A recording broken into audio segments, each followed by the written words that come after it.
2016 നിയമസഭാ തെരഞ്ഞെടുപ്പിന് തൊട്ടു മുൻപേയാണ്.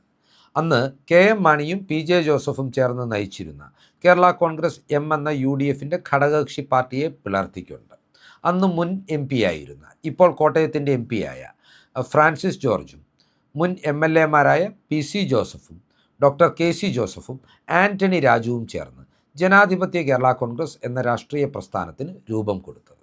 എല്ലാ കാലത്തും PJ ജോസഫിൻ്റെ മനസാക്ഷി സൂക്ഷിപ്പുകാരായി അറിയപ്പെട്ടിരുന്ന നേതാക്കളായിരുന്നു ഈ 4 പേരും. അന്ന് UDFിൽ നിന്ന് വിഘടിച്ച് ഇവർ ഇടതുപാളയത്തോട് ചേർന്ന് നിന്ന് നിയമസഭാ തെരഞ്ഞെടുപ്പിൽ മത്സരിക്കുന്ന സാഹചര്യമാണ് ഉണ്ടായത്. ജനാധിപത്യ കേരള കോൺഗ്രസിന് ഇടതുമുന്നണി 4 സീറ്റുകളാണ് അനുവദിച്ചത്. ഇതിൽ ഇടുക്കിയിൽ നിന്ന് ഫ്രാൻസിസ് ജോർജും, പൂഞ്ഞാറിൽ നിന്ന് PC ജോസഫും, ചങ്ങനാശ്ശേരിയിൽ നിന്ന് ഡോക്ടർ KC ജോസഫും, തിരുവനന്തപുരത്ത് നിന്ന് ആൻ്റണി രാജുവാണ് മത്സരത്തിനിറങ്ങിയത്. ശക്തമായ ഇടതു തരംഗം ഉണ്ടായിരുന്നിട്ട് പോലും ഈ 4 സീറ്റുകളിലും ഈ സ്ഥാനാർത്ഥികൾ UDF നേതാക്കളോട് പരാജയപ്പെടുകയായിരുന്നു. അതോടുകൂടി ജനാധിപത്യ കേരള കോൺഗ്രസിൻ്റെ രാഷ്ട്രീയ പ്രസക്തി തന്നെ ഏറെക്കുറെ കുറഞ്ഞുപോയി. പിന്നീട് പല ഘട്ടങ്ങളിലായി ജനാധിപത്യ കേരള കോൺഗ്രസിലെ നേതാക്കൾ ഒന്നുകിൽ തിരികെ മാണി ഗ്രൂപ്പിലേക്ക് അല്ലെങ്കിൽ PJ ജോസഫ് വിഭാഗത്തിലേക്ക് തിരികെ വരുന്നത് നാം കണ്ടു, അല്ലെങ്കിൽ സജീവ രാഷ്ട്രീയത്തിൽ നിന്ന് വിരമിക്കുന്നത് നാം കണ്ടു. ഏതായാലും ജോസ് കെ മാണി 2020 ഇടതുമുന്നണിയുടെ ഭാഗമായതോടെ ജനാധിപത്യ കേരള കോൺഗ്രസിന് ഇടതുമുന്നണിയിൽ അതുവരെ ലഭിച്ചിരുന്ന പരിഗണനകൾ പോലും ഇല്ലാതായി എന്നതാണ് വസ്തുത.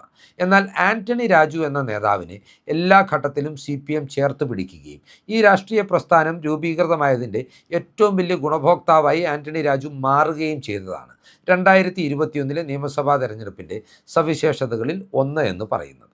2021 വീണ്ടും തിരുവനന്തപുരത്ത് നിന്ന് മത്സരത്തിനിറങ്ങിയ ആൻ്റണി രാജുവിന് വലിയ രീതിയിലുള്ള ഇടതു തരംഗത്തിൻ്റെ ആനുകൂല്യത്തിൽ വിജയിച്ചു കയറുവാനും 2ാം പിണറായി മന്ത്രിസഭയിൽ 2.5 വർഷക്കാലം ഗതാഗത മന്ത്രി പദവി ലഭിക്കുകയും ചെയ്യുന്ന സാഹചര്യമുണ്ടായി.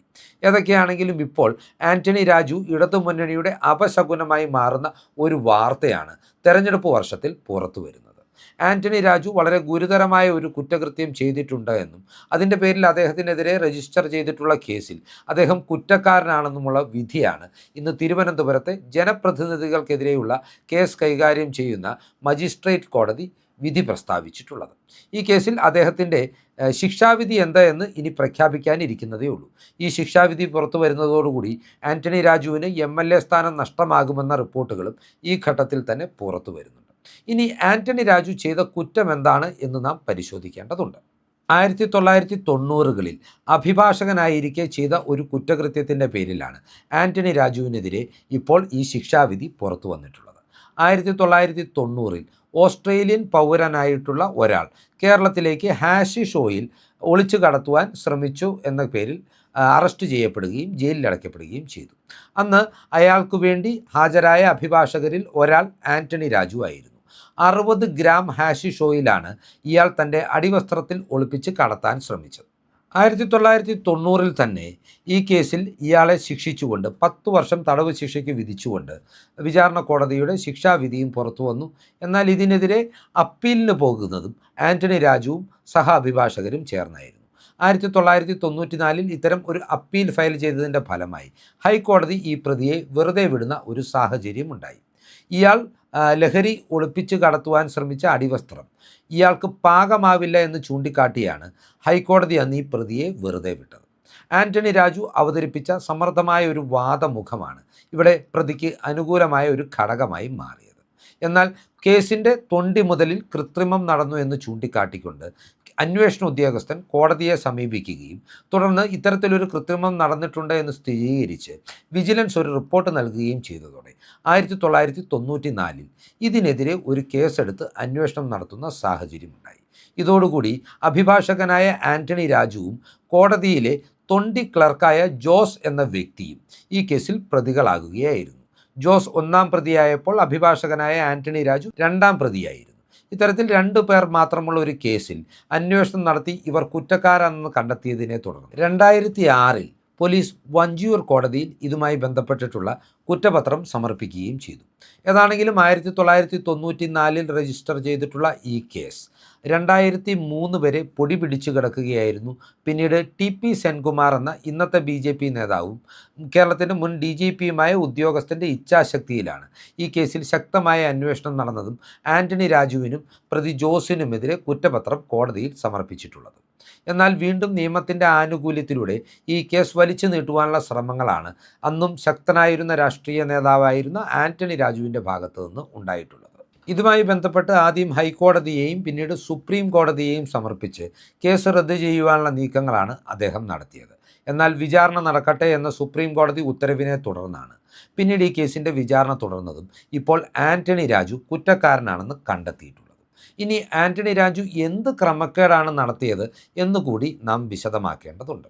അതായത് ഈ കേസിലെ പ്രതിയായിരുന്ന വിദേശ പൗരൻ്റെ വ്യക്തിപരമായ വസ്തുക്കൾ വിട്ടുകിട്ടണമെന്നാവശ്യപ്പെട്ട് ഇയാൾ ജയിലിൽ കഴിയുന്ന കാലത്ത് ഇയാളുടെ ഒരു ബന്ധു എന്ന പേരിൽ ഒരു വിദേശ പൗരൻ കൂടി കേരളത്തിൽ എത്തുന്നു. ഇതനുസരിച്ച് അയാളുടെ വ്യക്തിപരമായ സാധനങ്ങൾ വിട്ടുകിട്ടുന്നതിൻ്റെ കൂട്ടത്തിൽ അന്ന് കോടതിയിലെ തൊണ്ടി ക്ലർക്കായിരുന്ന ജോസ് ഈ അടിവസ്ത്രം കൂടി ആന്റണി രാജുവിൻ്റെ നിർദ്ദേശമനുസരിച്ച് ഇവർക്ക് കൈമാറുകയായിരുന്നു. പിന്നീട് ഈ അടിവസ്ത്രം ആന്റണി രാജുവിൻ്റെ മേൽനോട്ടത്തിൽ ഒരു വിദഗ്ധ തയ്യൽക്കാരനെ കൊണ്ട് വെട്ടി ചെറുതാക്കിച്ച് വീണ്ടും റീസ്റ്റിച്ച് ചെയ്ത് കോടതിയിലേക്ക് മടക്കി നൽകുകയാണ് ഉണ്ടായത്. അതുകൊണ്ടാണ് ഹൈക്കോടതിയിൽ കേസെത്തിയപ്പോൾ ഈ അടിവസ്ത്രം പ്രതിക്ക് പാകമാകുന്നതല്ല എന്ന രീതിയിൽ ഒരു വാദമുഖം അവതരിപ്പിക്കുവാനും പ്രതിയെ വെറുതെ വിടുവാനുള്ള സാഹചര്യം ഒരുക്കുവാനും ആന്റണി രാജുവിന് കഴിഞ്ഞിട്ടുള്ളത്. അഭിഭാഷകർ പ്രതികൾക്ക് വേണ്ടി, കുറ്റക്കാരായ പ്രതികൾക്ക് വേണ്ടി കേസ് വാദിക്കുന്നത് നമ്മുടെ നാട്ടിൽ പുതുമയല്ല.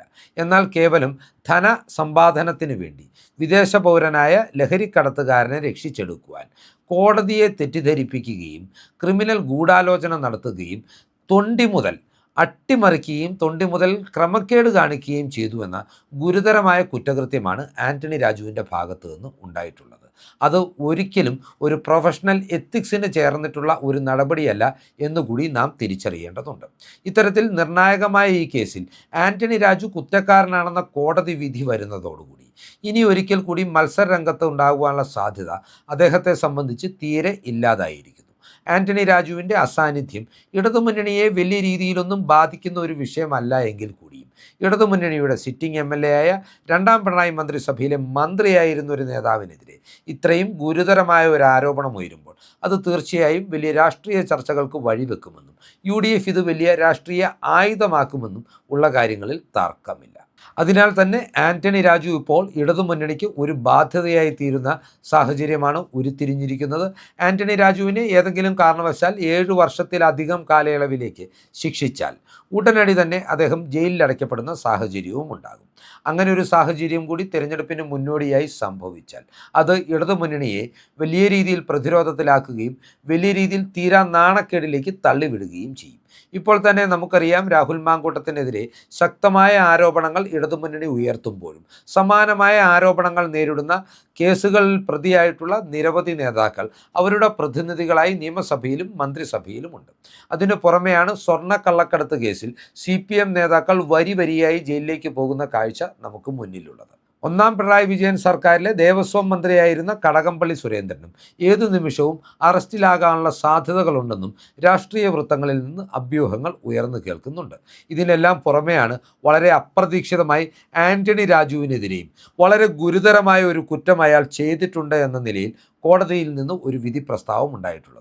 ഏതൊക്കെയാണെങ്കിലും കൂനിന്മേൽ കുരു എന്നതുപോലെ ഇടതുമുന്നണിയുടെ പ്രമുഖ നേതാക്കളെല്ലാം ജയിലിൽ കിടക്കുന്ന ഒരു അവസരത്തിലായിരിക്കുമോ 2026 നിയമസഭാ തെരഞ്ഞെടുപ്പ് കേരളത്തിൽ നടക്കാൻ പോകുന്നത് എന്ന ആകാംക്ഷ ഇപ്പോൾ രാഷ്ട്രീയ വൃത്തങ്ങളിൽ സജീവമാകുന്നുണ്ട്. ഈ രാഷ്ട്രീയ ചിന്തകൾ പ്രേക്ഷകർക്കായി പങ്കുവെച്ചുകൊണ്ട് ഈ വീഡിയോ ഇവിടെ അവസാനിപ്പിക്കുകയാണ്. കൂടുതൽ രാഷ്ട്രീയ വാർത്തകൾക്കും വിശകലനങ്ങൾക്കുമായി ഞങ്ങളുടെ ചാനൽ സബ്സ്ക്രൈബ് ചെയ്യുക. നന്ദി.